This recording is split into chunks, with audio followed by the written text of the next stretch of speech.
and so I'm going to do that. I'm going to come out and say the things that all the homeschoolers I think want you to know. We know what we have, let's hold on tight. Found what we're looking for in life. Call us crazy, but things are finally right. With you and I, the future is bright. Hey friends, welcome to This Ohio Farmhouse. You're in the homeschool room and we're getting ready to get started cleaning this disaster. I don't even understand how it gets to this point because it seems really simple in my mind that if you like to craft that you get to clean up after yourself, but apparently that idea is monumental in my house. Nobody seems to really grasp this concept that lids need to go back on the glue sticks and the markers, and that the little teeny tiny pieces of paper don't have to be an explosion all over the floor, that we can sweep them up and make it look nice again. Regardless, it is just a week until we're starting school, and so I have a ton to get done in here. I'm going to be cleaning, getting things ready to go, because tomorrow I have the actual cleaning lady come. This is not something I typically do, but my mom gifted me this as my birthday present several months ago, and so I have this little account that I can have her come out a handful of times, which is probably the most amazing gift I have ever been given. And so she's coming tomorrow, and I really want to have everything like decluttered and out of here so that she can come in and do all of like the deep cleaning stuff, wipe all the walls down and the floors and get it in good condition so that I am, okay, I was going to say stress-free. That's not going to happen. There is less stress happening when it's time to start school. We're going to get to work. If you have children that craft, I feel your pain. Come along. I can't even believe that I'm bringing you inside of this room because not only is it embarrassing, but I mean, it is just so overwhelming to me. So let's go.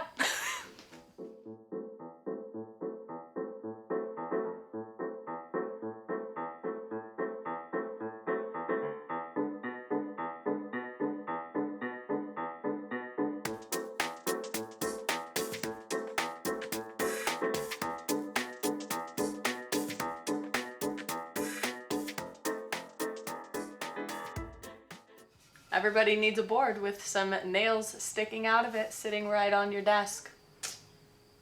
Pretty important. This has Nolan's name written all over it.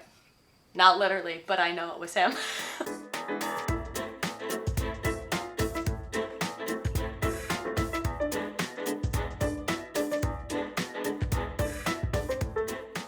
So just last week, there was this conversation on Facebook, a very respectful conversation between different people who homeschool and those who don't. Just kind of the misconceptions and the things that probably are playing a part on both ends of the spectrum. So earlier this week, I was actually texting with some of my friends who homeschool with me. And I was like, you know what would you tell other people if they were like, what do you think that homeschoolers want you to know? What do you think are really important things? And we kind of all had like this same list of things that we wish that we could just come out and say. And so I'm going to do that. I'm going to come out and say the things that all the homeschoolers I think want you to know. Okay, so the very first thing that homeschoolers want you to know is that we are not exceptional people. We're not extra patient. We're not extra educated or smart in certain areas. We don't have extra special, like great behaved children. It just isn't the case. We struggle with the exact same things that all the rest of you do. And if anything, homeschooling brings out your greatest flaws and your greatest sin and the things that you need to work on the most. It is like right in your face every second of the day. And so if anything else, it reveals just how impatient I am and how much I want things to be perfect and they're not going to be. And it's just something that we're constantly praying through and trying to get on the other side of, because it's incredibly frustrating, especially when people say things to me like, I just could never do what you're doing. It almost gives this like annotation that somehow I'm better than, or I've figured this out, but they never could. So the first thing to clear the air, we are not exceptional humans. We're just like you. There's nothing extravagant going on here. We're probably just a little bit nuttier.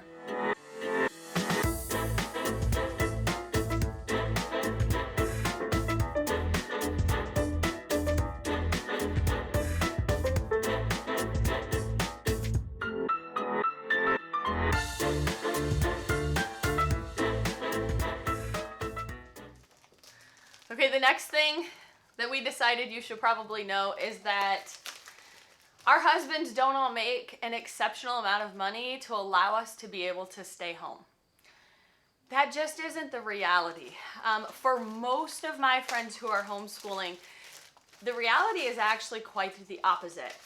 Many of my friends are finding ways that they can work on the side, that they have a side business or a little side gig that they're doing. They're staying up late at night to earn extra income for their families. They're waking up bright and early in the morning to work on things beforehand.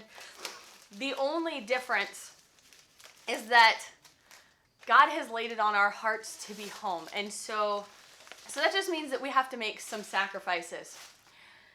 A lot of my friends have been driving the same vehicle for a really long time until they're dying.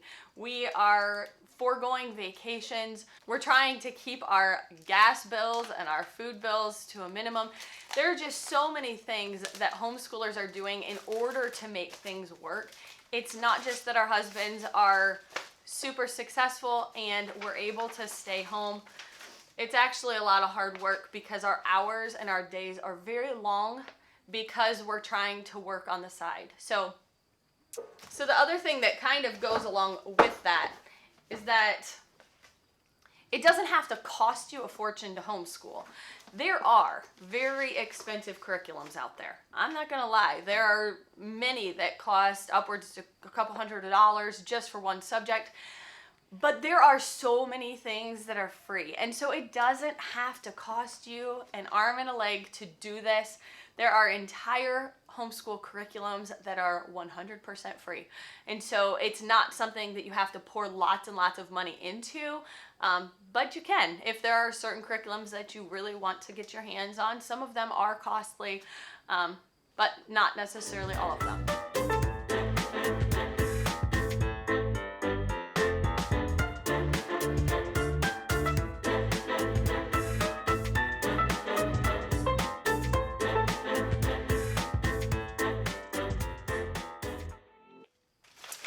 Okay, so the next thing that homeschoolers want you to know, and I don't mean this to be rude or snarky, but just because we are home does not mean we are available.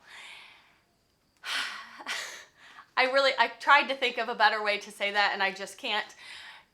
It just comes across like we should be able to pick up our phone and chit chat at any point of the day. Or we should be able to jump on and send that email that needs to go out right away. Or we should be able to volunteer for something. Or we should be able to go pick up somebody else's kids. Or whatever it is, it just seems to approach us often where we have to say, no, we're actually very busy. Even though we're at home, it doesn't mean that we're free to just sit around and talk. So just as an example, my day once school starts is very scheduled from the time I get up until the minute I go to bed. And so if I were to take a phone call in the middle of the day and I talk for a half an hour, as much as I would love to do that and to get a break, it throws off the schedule for the entire day. And I have 8 little people. Some of them are not so little, they're bigger than me, but some of them get very off track and distracted the minute that I do. So I have to almost schedule in times where I need to make phone calls, where I'm scheduling doctor's appointments and things like that. I have a set time in my day where I can do that. So if you're calling a homeschooler and they're not answering you and you're like, what in the world? Why are they ignoring me? It's not that we're ignoring you. It's that our kids are going to be way out there and completely off track if we answer the phone. So we have to keep things very organized and moving. It would just be the same as if a public school teacher took a phone call in the middle of the day. The kids are going to very quickly lose what they're doing. They're going to be talking to their friends. They're going to be screwing around, throwing things, whatever it is. It's happening here too. And so we have to be on top of our game the whole time that we're doing school, very focused time. I've even gotten to the point where I'm like, I can't even like leave to go throw a load of laundry in sometimes, because the second I leave, the mood changes. So I have to have even the times that my laundry is going in and coming out is also scheduled into my day. So just for what it's worth, just because we're home, we are not available.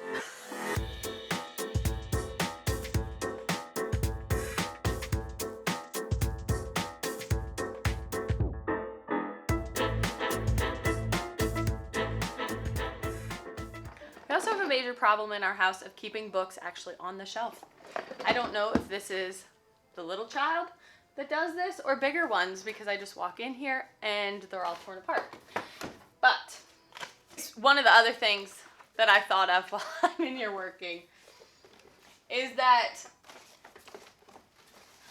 I think that oftentimes people think that they need to be either an educator and they went to school for education, and that they just decided, I'm not going to teach anymore in the public school, but I'm going to come home and I'm going to teach my kids here. They either think that they have to be a teacher of some sort, or that they have to be an expert in that field, or in some kind of capacity where they're able to teach their children. Homeschoolers want you to know, and it's absolutely not necessary. What homeschooling does differently than anything else is that it allows us to learn alongside our child.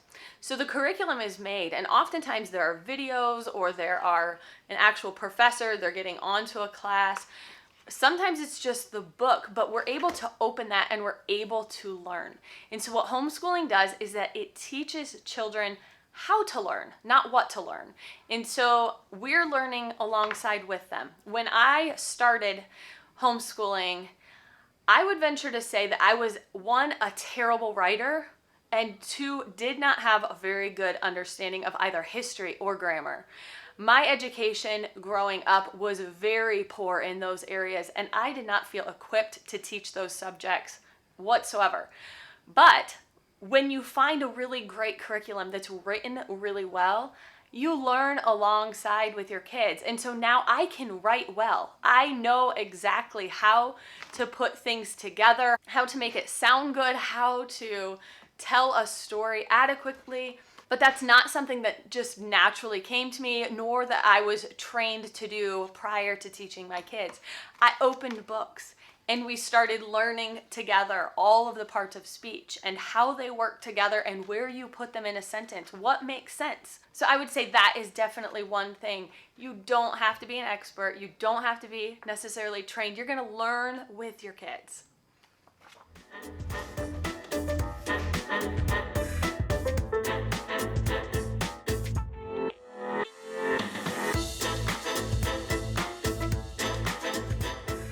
See this? This means it's a library book.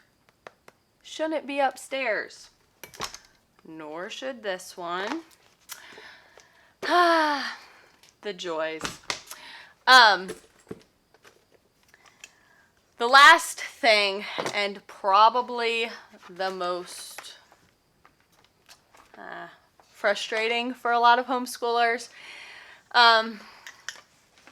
is the misconception that our kids aren't social, that they don't get out and they don't know how to communicate. Now, admittedly, I have a couple of my kids who are very quiet and introverted.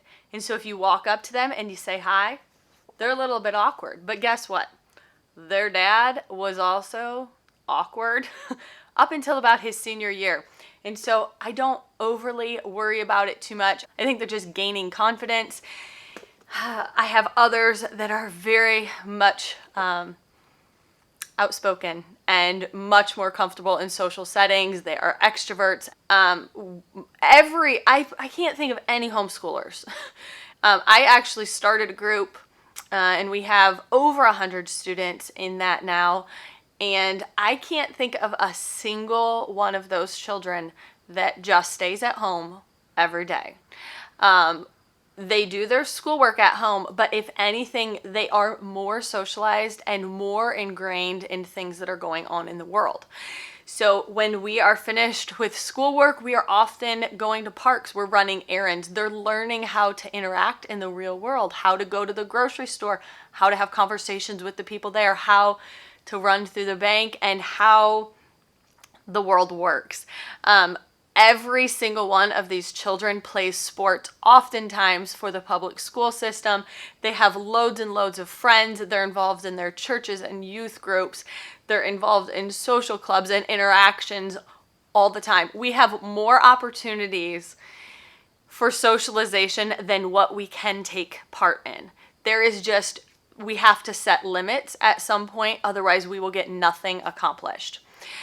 The very thing that sold me on homeschooling in the very beginning, when my oldest son was 4, it was very clear to me that God was saying, you're going to homeschool. And guess what? I didn't want to. I wanted to have a super clean and organized house, which is ironic as I'm sitting here cleaning the disaster.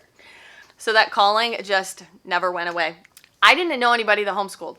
I knew nobody except for one woman who volunteered at the pregnancy center. And I asked her, I said, what can you tell me about homeschooling? And she invited me to their co-op for like a visitation day.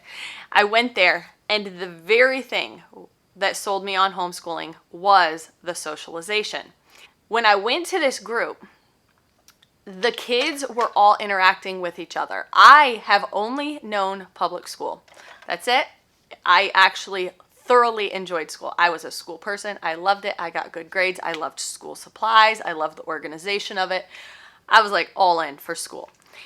But what sold me on homeschooling was the fact that these kids were capable, not only capable, but wanting to interact with people of all different ages. So I watched these kids. They had high school students that were playing with and interacting with and lifting these kids up to shoot baskets that were too short and really playing with them and engaging. And I never knew that. I knew of children who were in the public school who interacted with people of their own grade. We actually didn't even hardly talk to kids that were like 1 year different from us when I was in school. And so to just see how they interacted with each other, it was mind-blowing to me because it just wasn't something that I was used to.